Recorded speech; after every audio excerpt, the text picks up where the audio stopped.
Long ago, the four nations lived together in harmony. Then, everything changed when the Fire Nation attacked.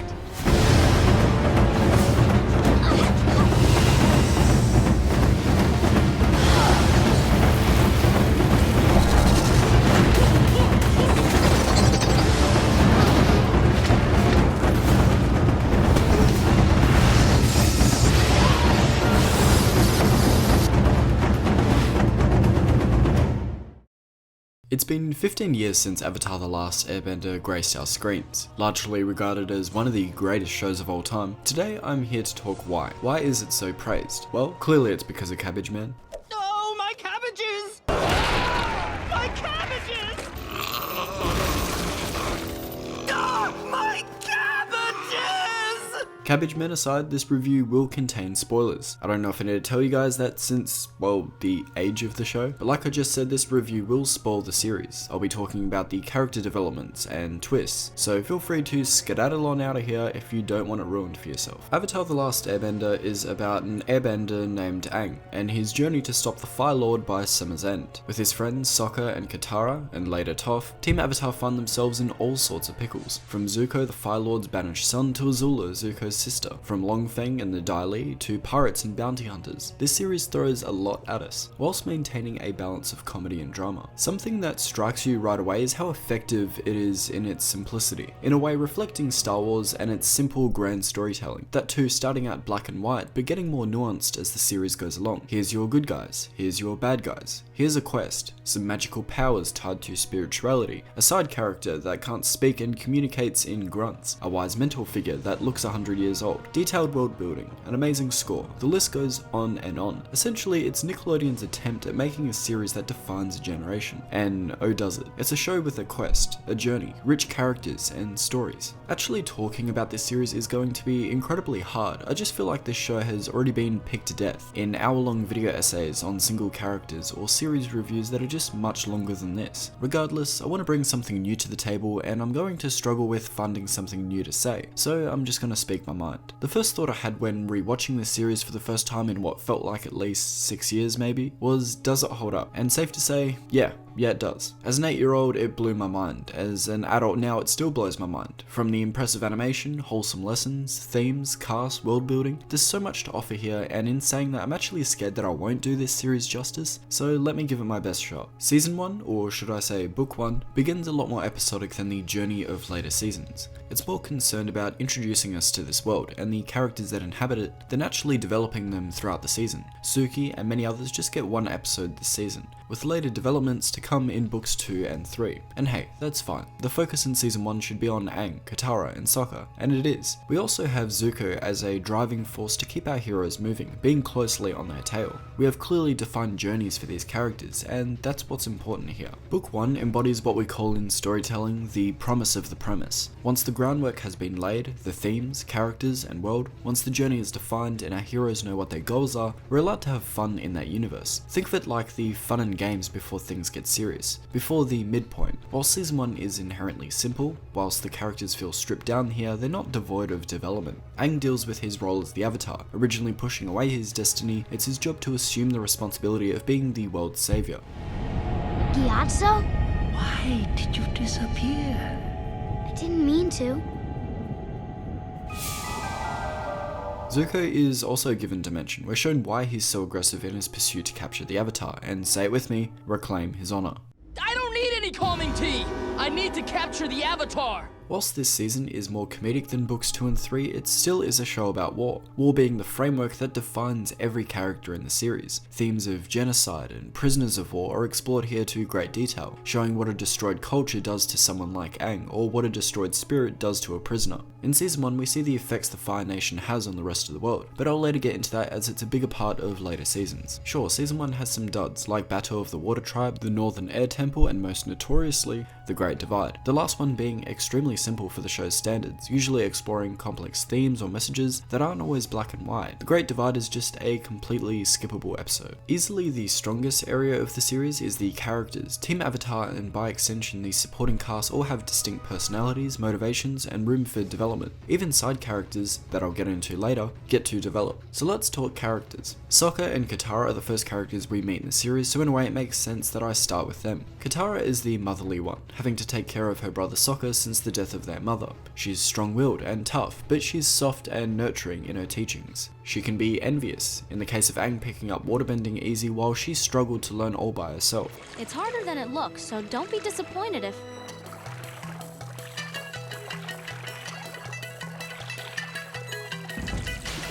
Whilst Katara starts out like this, her character is constantly tested. When Appa is stolen, leaving Team Avatar stranded in a desert, Sokka is on, I don't know what he's on, Toph can't see, and Aang is noticeably pissed off. So as the mother of the group, Katara must pull everyone together in order to survive, or keep everyone, especially Aang, morally centered. Katara is a really interesting character in that she's forced to break her values, to take the free will of another in order to save her friends and the Puppet Master. To add to that, throughout the series, she faces characters that are mirror images of where she could too end up. In terms of Hummer, we're looking at another waterbender from the Southern Water Tribe, but the most obvious reflection being Jet, someone who used their pain as an excuse to act out in vengeance. Katara is a character that demonstrates great mercy. She doesn't like to see the suffering of others. Well, what was I supposed to do? Leave! Do nothing! No! I will never, ever turn my back on people who need me. Foe or not, and her unwillingness to break that line is what demonstrates her character's true strength, to not fall like Jet. She may not forgive, but she won't let tragedy define her. Now, I'll be revisiting all the characters when I get to talk about Season 3, but for now let me take you to my favourite character of the series. Sokka. Sokka was never my favourite as a kid. It was either Aang or Zuko, the hero or the redemption tale. But after the rewatch, seeing the nuances of the character, I gotta say it just made me love the guy. While Sokka is the comic relief and his skepticism provides some great laughs, it never overshadows the underlying nature of his character. To protect. As the only boy in the Southern Water Tribe, Sokka is driven by a need to prove his masculinity, to be the man of the tribe, to be strong, to be a leader. This also sort of explains his sexist tendencies at the start of the show. Leave it to a girl to screw things up. You are the most sexist, immature, nut-brained... I'm embarrassed to be related to you! And how the Kyoshi warriors teach him that strength comes from skill, not an inflated ego. Over the series, Sokka's challenged to prove his worth, using his intellect as the ideas guy to get out of all sorts of situations. As the only one without powers on the team, this sense of inadequacy is what defines his very personality. As the one guy without powers, he feels he needs to be the loudest guy in the room to prove that he should even be in the room in the first place. Each of you is so amazing and so special, and I'm not. I'm just the guy in the group who's regular. He manages to prove himself as a leader that is resourceful, and this takes us to the climax of his character, which as I said before, we'll get into later. All the character stuff aside, Sokka's just a delight to watch, pushing away superstition in the fortune teller, Well, now you got to see for yourselves that fortune telling is just a big stupid hoax. or the mysterious tunnels in the Cave of Two Lovers. Chong, how long do those torches last? About 2 hours each. And we have 5 torches, so that's 10 hours. It doesn't work like that if they're all lit at the same time. Oh, right. Sokka's pragmatism never gets old here, and whilst he has some goofy moments, it's his complete rejection to vague spiritual shit that has me laughing the most. All you need to do is trust in love, according to the curse.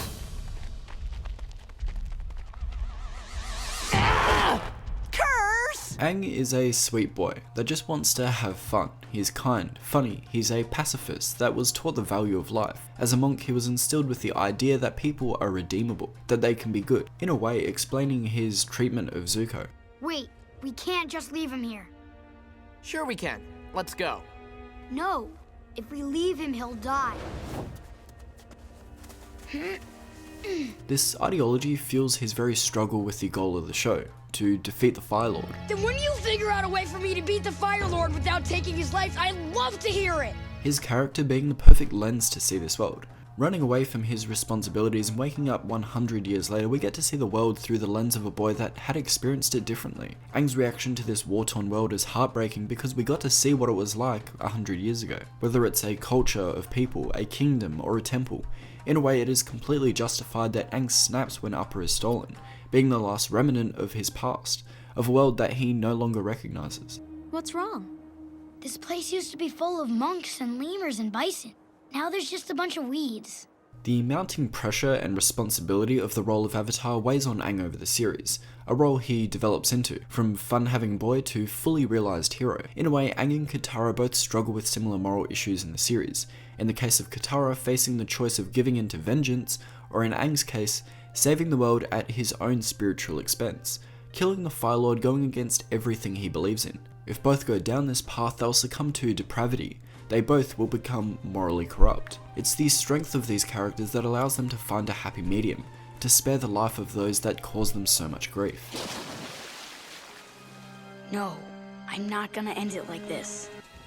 I just can't do it. Why haven't you talked about Zuko yet? Zuko's the best. Talk about Zuko. I love Zuko. Okay, I get it. I love his character too, and the reason I'm leaving him until later is because to talk about Zuko, we fully need to talk about his journey in all 3 seasons. His misguided pursuit of the Avatar, his growth in Book 2, and his resolution in Book 3. But to take a step back, let's sit on Book 2 for a second. Book 2 focuses on the Earth Kingdom, Aang's search for an earthbending master in the form of Toph, the machinations of Zuko's cunning sister Azula, the misfortunes of Team Avatar, and the growing threat of the Fire Nation and their industrial revolution. Like I just said, Book 2 introduces us to Toph, as she says, I am the greatest earthbender in the world! and she really is. Using her echolocation to locate her opposition, Toph's advantage of seeing the Earth in a different way also proves as a disadvantage in areas, not being able to see well on sand, being unable to read, or help from the sky. There it is!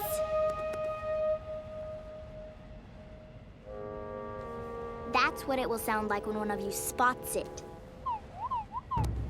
Now that very disadvantage is what informs her blunt do-it-myself attitude. Toph wants to prove so badly that she's independent. She doesn't want to rely on others because of her disability, almost to the point of self-sabotage. So, Toph, usually when setting up camp, we try to divide up the work. Hey, don't worry about me. I'm good to go. Toph is blunt, straightforward, and sturdy, just like Earth, a complete opposite to Aang in every sense of the word, as she aptly named him Twinkle Toes for his light feet. Somebody's a little light on his feet. When teaching Aang, she comes at it from a different angle to Katara. Whilst Katara is more nurturing, Toph is just Toph. If he's doing something wrong, maybe a gentle nudge in the right direction. Thanks, Katara. A gentle nudge. I'll try that. Keep your knees high, Twinkle Toes! It tells us a lot about her character, but also how Aang is going to have to evolve and change as well, to face his problems head on instead of evading like he's used to doing. A practice that comes natural to him considering his life as a pacifist airbender, to evade and move. Rock is a stubborn element. If you're going to move it, you've got to be like a rock yourself. Like a rock. Got it. Toph is one of the funniest characters of the series. And sure, whilst she champions a very limited list of animated characters with disabilities, the important part here is what she does as a character. The Last Airbender is one of the few shows that actually promotes a healthy amount of dependence, going against the grain of the idea that a role model must be strong and independent, when in reality a much more ideal hero is one that is independent enough not to be taken advantage of, but dependent enough to not isolate themselves from developing meaningful relationships. Book 2 is regarded by fans as the best of the 3, and I can see why. It fleshes out elements that were previously introduced in Book 1, whether that be characters like the Kyoshi warriors or revisiting landmarks like Omashu. We see the Industrial Revolution in full force here as the Fire Nation factories plague the city skyline of Omashu. We see all kinds of machines here, one that chases Team Avatar to great effect, and a behemoth of a drill that attempts to penetrate the outer walls of Ba Sing Se. The big scary Fire Nation aside, to me what grounds this series is the smaller things, the elements that make the world feel lived in. Like seeing the same couple journey to Ba Sing Se over the series, hearing about the ancient city that exists below it, or even the bureaucracy of running such a city. Even smaller episodes like Avatar Day expands on the lore of the world with Avatar Kyoshi and the formation of that island. And sure, Book 2 does a great job at developing existing characters, but it also introduces us to another character, Azula. Holy shit, if you haven't seen this series before, Azula is like the best shit you've never seen. This girl is nuts. Now she sort of takes over Zhao's spot in that she has the backing of the Fire Nation Navy behind her. Azula is a perfectionist. One hair out of place.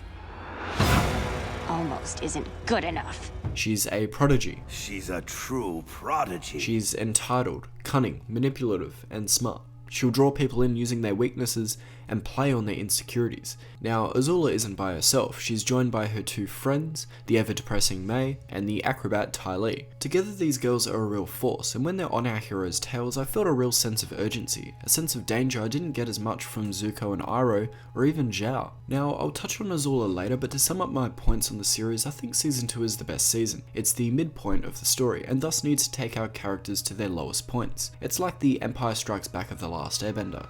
Our hero on a goal to further his power. To do that, he has to find a teacher, all whilst the threat of a powerful enemy gaining on them. That enemy delivering a striking blow. Aang is, at least for a moment, dead, saved by Katara as Ba Sing Se falls. It leaves our heroes in a strange spot going into Book 3. Book 2 is the season that takes our heroes out of their comfort zone. For Aang, that's losing Appa and learning earthbending. For Zuko, that's learning to live a humble life and leave his pursuits in the past. For Katara and Sokka, well, their big moments come in Season 3.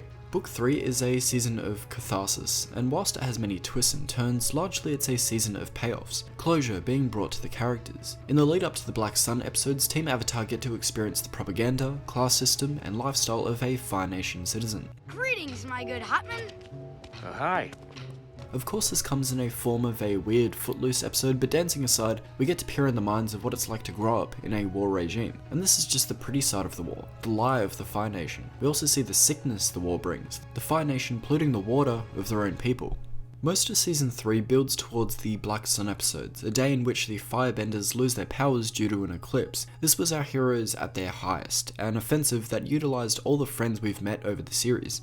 They're ready, they're prepared, and pulling the rug out from beneath them with this bait and switch, forcing them to retreat, did wonders for the stakes of this last season. Even once they retreated with the youngest to the Western Air Temple, the pressure of Azula forces Team Avatar to again separate from the pack. Isolating Team Avatar from all these supporting characters keeps the emphasis on them. It keeps it as Team Avatar, not the battalion of Avatar. Separating them allows us to tell stories later on, like the Southern Raiders or the Masters, and not feel like detours within the larger story. They're now necessary, earned, because that's where our focus is, telling character-driven stories with the plot in the background. I think when people talk about this series, there's not enough said about the importance of world building. And sure, there's been discussions on the magic system and the geography of the map, but I'm more talking in terms of the story. How does world building affect the characters? To me, seeing our heroes strafing from their goal is really important as well. Book 1 does this a lot. Their end goal is to get to the Northern Water Tribe, however our heroes decide to stop off at many locations on the way. Team Avatar gets to learn about the world they are saving along the way. Seeing them help out a village or have some small level of impact does wonders for the world building. Whether it's helping a couple cross the Serpent's Pass, Aang enrolling in a Fire Nation school, Katara helping a sick Fire Nation colony, Team Avatar watching a satirical play about their journey that acts a lot like propaganda, or Zuko learning about the impact and the damage of the war, the scars that the Fire Nation leaves. These examples illustrate the world building of Avatar and further makes us care about the world that Aang has to eventually save. What this does is strengthen the character's resolve by the end of the series, especially for Aang and Zuko. In the Black Sun episode, Zuko confronts his father, and that speech he delivers only carries weight because of his journey up until that point. In episodes like Zuko Alone or Tales of Ba Sing Se, Zuko is given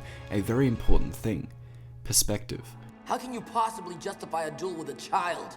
It was to teach you respect. It was cruel, and it was wrong. His journey, his experiences has taught him the lie of the Fire Nation and the consequences of that lie. Growing up, we were taught that the Fire Nation was the greatest civilization in history. What an amazing lie that was. Speaking of Zuko, where do I start? I think the guy just has one of the best redemption tales in all of animation. Heck, movies too. Never have I seen such a layered character with such a visceral internal conflict. Zuko starts out the banished prince of the Fire Nation, banished for speaking out in a war meeting, being challenged by his own father and refusing to duel him. He was left with a scar that covers half of his face and a need to reclaim his honor. Honor he feels only his father could return to him. Zuko in Book 1 serves as the primary antagonist of the series. We're given little moments that humanize him, show his outlook on the world. My father says she was born lucky. He says I was lucky to be born. we're shown that he's not motivated by any allegiance to his country, but his own self-interest, his desire to reclaim his honor. But as books 2 and 3 roll around, we start to see significant changes to the character. A poignant part of Zuko's character is his duality, whether it's the blue spirit persona or the scar that separates either side of his face. These visual metaphors demonstrate the character's duality. When Zuko is confronted by Iroh, when the duality of his character is brought to the forefront of the conversation, Zuko buckles and finally does the right thing. Who are you? And what do you want? Zuko in Book 2 is about growth. Learning from Iroh, he expands his understanding of bending with new techniques, and he discovers a life outside of capturing the Avatar. However, when that opportunity is presented to him, he goes back on all the good he's done over the season in a desperate attempt to reclaim his honor. If Book 2 was about Zuko's growth, then Season 3 is about his redemption. An episode called The Beach dives into our antagonists, what impact being a child of war has on one's character, specifically Azula. Together, you and I will be the strongest couple in the entire world. We will dominate the Earth! In this episode, Zuko's guilt reaches boiling point. He's confused over what is right and wrong. After all he's experienced, after all he's learned, his return to the Fire Nation just doesn't feel right. It doesn't feel earned. Then who? Who are you angry at? Answer the question, Zuko. Talk to us. Come on, answer the question. Come on, answer it. I'm angry at myself! Knowing the path he's on to be wrong, he tries to correct his mistakes, joining Team Avatar, asking for the forgiveness of Iroh, defeating his sister, and becoming the savior of the Fire Nation, not its downfall. Azula is a next level antagonist. She's sadistic, relishes in her beauty and intellect. But you're the most beautiful, smartest, perfect girl in the world. Well, you're right about all those things. And she plays and toys with people like no other villain I've ever seen, at least to such great effect. Whether it's playing on Zuko's desires or wasting Toph, Aang and Sokka's time during the eclipse, she's just so good at exploiting people's weaknesses. She was convinced you were going to come rescue her. Of course, you never came, and she gave up on you. Come and get it. I think the show balanced her character being villainous just as much as they did to make her a tragedy. She's a character with a lack of empathy, and I don't blame her. Look at her father figure, or even how she is resentful, as her mother favoured Zuko over her, and it shows. She's just as layered as any other character in the series, but it still maintains a villainous aura that is just so much fun to watch. My own mother thought I was a monster. She was right, of course, but it still hurt. Zuko and his relationship with his sister is a strange one. What I personally find interesting is their fights over the series mirroring where those characters are at that point. In their first encounter, Azula is controlled, manipulative, and playing with an over-emotional Zuko. In their second encounter, they draw. And in their third encounter, Zuko is calm, collected, spiritually balanced, and heck, maybe even a little cocky. No lightning today? What's the matter? Afraid I'll redirect it? I'll show you lightning! As for Azula, she's unhinged. With the betrayal of her two best friends, Mei and Ty Lee, that sets off a domino effect of paranoia, banishing her security, servants, and advisors in fear of them also betraying her. She loses it so much so to the point that she hallucinates her mother. What a shame. You always had such beautiful hair. What are you doing here? To me, the final Agnikaya of Azula and Zuko is not just a battle of a brother finally overcoming his manipulative sister, it's also a tragedy. The descent of an unhinged Azula losing everything she believes in. I guess you just don't know people as well as you think you do. You miscalculated. I love Zuko more than I fear you. No, you miscalculated! You should have feared me more! That fear, that anger that she values and has worked for her all this time, here it has failed her and she snaps because of it.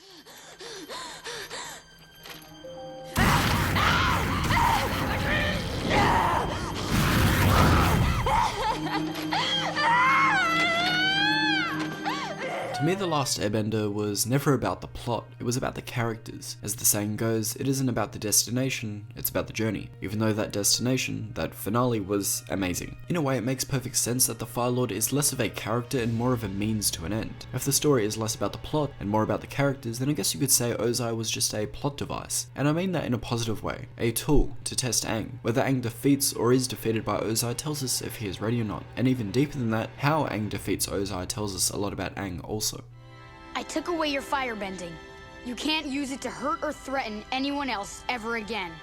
Very rarely does a show get the opportunity to give each of its characters a perfect ending, catharsis, and this was one of those shows. Sokka becomes the leader he needs to be when he's tested, Katara gets closure in the Southern Raiders, Aang faces the Fire Lord, Toph learns to open up and accept relationships, Zuko wins back his uncle and defeats his sister. Azula, well, she got what was coming to her. May's loved up, Ty Lee has some new friends, everyone's happy. Now, some may not like this cookie cutter ending, but to me anything else wouldn't feel right. These endings work for these characters because they were earned from square one. Oh my god, I almost forgot Iroh. Okay, quick Iroh speed round. Dude is pretty much like the Yoda of this world. Super powerful dude, says super wise shit in vague, poetic ways. He's pretty much the father figure Zuko never got, and the disappointment and the eventual understanding the guy displays is everything you could want in a father figure. Shit's heartwarming as hell. He always knows what to say, he's just a great character. The Last Airbender is a show that is just mesmerizing. There's no reason it should work as well as it does, but it does. The action, the characters, the story, the world building, it's just crazy. Seriously, even the score for this show is insane. A show targeted at kids is this good. All I'm saying is when Leaves from the Vine starts playing, don't tell me you don't cry. Alright guys, with that being said, I'll leave it with you. What do you guys think of The Last Airbender? Leave me your thoughts in the comments below, and I'll see you guys in the next video. Ciao.